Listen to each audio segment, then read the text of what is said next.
In the late 1990s, our strategy team called me over to demonstrate a new tool that would put an end to ad hoc race calls.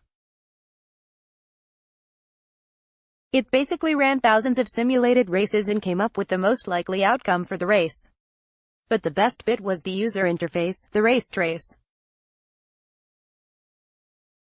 When asked what I thought of it, my immediate reaction was, when can I have it? I've been fortunate to work with some of the brightest minds in the sport. These people can look at the numbers on a timing screen, follow multiple cars and determine their pace and make good race strategy calls. But when situations get noisy, stressful and complicated, why try and do that when there's this great visual interface you can use instead? So what's it all about? Fundamentally, the race trace is constructed by comparing all the lap times to a base or reference lap. If you are slower than this, your trace has a negative gradient and heads down. If you are faster than the reference, then you have a positive gradient and you head up. It's the way pace is captured that sets a race trace far above a traditional lap chart in terms of usefulness. It's easy to see who has better pace than you and to predict when they will become a direct threat. The pit stops are the vertical drops over one lap. The length of the drop captures the fuel flow time and any pit stop mistakes. I've chosen 4 races that I'm familiar with to illustrate these points. Trace 1, above, is Turkey 2008. This is a good example of a 2-stop versus a 3-stop race. Felipe Massa, the eventual winner, is on a 2-stop, as is the leading pack, whereas Lewis Hamilton follows Massa for 16 laps and converts to a 3-stop. Putting less fuel in Hamilton's car, because he is still carrying fuel for a 2-stopper and because the next stint is shorter, allows a shorter pit stop relative to Massa. That's the vertical drop in the trace. Lewis needed better pace after his first stop to clear Massa. This is visible from the race trace, but Lewis' pace for the 3 laps after the stop isn't good enough to pass Massa when he pits. He then spends the next 3 laps behind Massa, who is running slower due to a greater fuel load and is effectively backing Lewis up.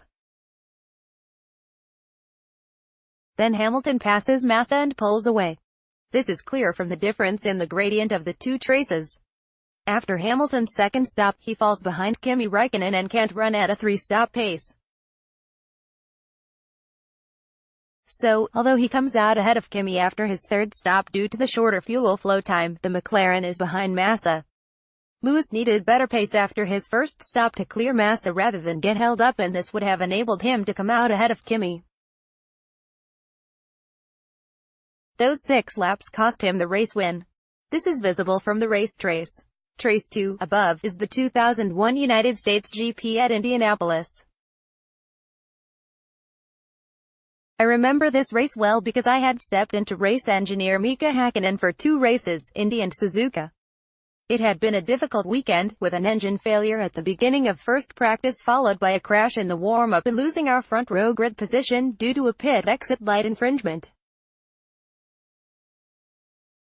Our plan is to run long in one stop.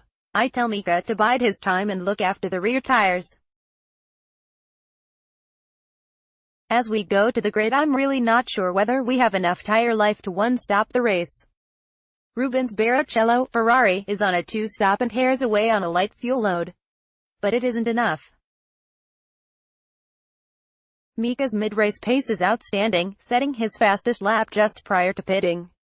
This is impressive considering the tires are worn to the canvas. He pits into the lead and waits for the challenge from Barrichello. Häkkinen manages the gap and then Barrichello's engine fails. What does surprise me is the lack of challenge from Michael Schumacher. He clearly has some issue for the 5 laps before his pit stop, and then, as he comes up behind Mika, his pace drops off again. One thing to note is that after the final stops all the cars have the same fuel load within variations of engine fuel efficiency because they all have the same number of laps to do to the flag, so there aren't the pace variations you see in the early and middle stages of the race. Trace 3, above, is the 2008 Monaco GP. Hamilton makes a great start from the second row into second place, then on lap 6 he tags the barrier. One of the advantages of having strategy software is you can produce what is known as a bailout table. This document is produced pre-race and then runs live during the race. The software runs thousands of simulated races and works out the best course of action to recover from an unscheduled pit stop. Quite simply, it tells you when to make your next pit stops and how much fuel to put in the car. All the engineer does is choose the tires and any front wing adjustment. Shortly after Hamilton's pit stop there is a safety car period.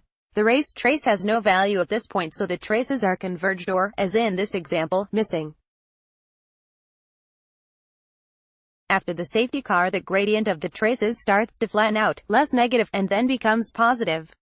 The circuit is still wet and it's still intermediate tire territory, but the track is slowly drying and getting faster.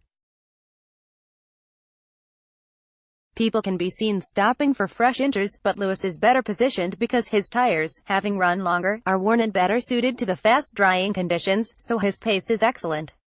The software runs thousands of simulated races and works out the best course of action to recover from an unscheduled pit stop. However, on lap 44 the first car stops for slicks and then others follow. These guys have pitted super early hoping to steal a march as the track dries. But there is a risk they may crash out and cause a safety car to be deployed. At which point Lewis, who still has to pit, would end up down the field behind those who have already fitted slicks because the pack closes up under the safety car and your lead is negated. We leave it as long as we dare and finally bring him in on lap 54. Then within a few laps a safety car is deployed. Our worst fears are realized, but we have pitted just in time and Hamilton takes his first Monaco win. Since refueling has been stopped, there is less information in these traces and we've lost a great get-out-of-jail card. Now if you have to make an unscheduled pit stop, your race is effectively over. With refueling you got a second bite of the apple. At least now variations in pace, the slope, are only due to tire effect and inherent car performance as everyone has the same fuel load. Let's jump forward to the post-refueling era to prove how these traces are still valuable in visualizing a race. Trace 4, above, is the 2017 US GP. Hamilton is on pole position and Vettel is second, but makes a superb start to pass Hamilton into turn 1. We see that Vettel can't pull away, his car isn't quick enough. On lap 6 Hamilton makes the pass and proceeds to pull away. Clearly the frontrunners decide that this is a one-stop race, in which case you need to push the stop as late as possible. However, Vettel can see Lewis disappearing into the distance, so Ferrari takes a chance and pits on lap 16 to try the undercut. When Vettel rejoins, his pace is excellent, setting 2 fastest laps. Mercedes sees the threat and reacts, almost too late, but enough to keep Lewis ahead. If we look to Valtteri Bottas, we can see how much his pace suffers as he defends from Daniel Ricciardo for the first 7 laps before breaking away and running at Lewis' pace, albeit 8 seconds adrift. For some reason Vettel's pace later drops off and he sees Lewis disappearing into the distance again. At this point Ferrari rolls the dice and switches to a 2-stop, presumably in the hope that Hamilton has to make a second stop. He doesn't and goes on to win. What this illustrates is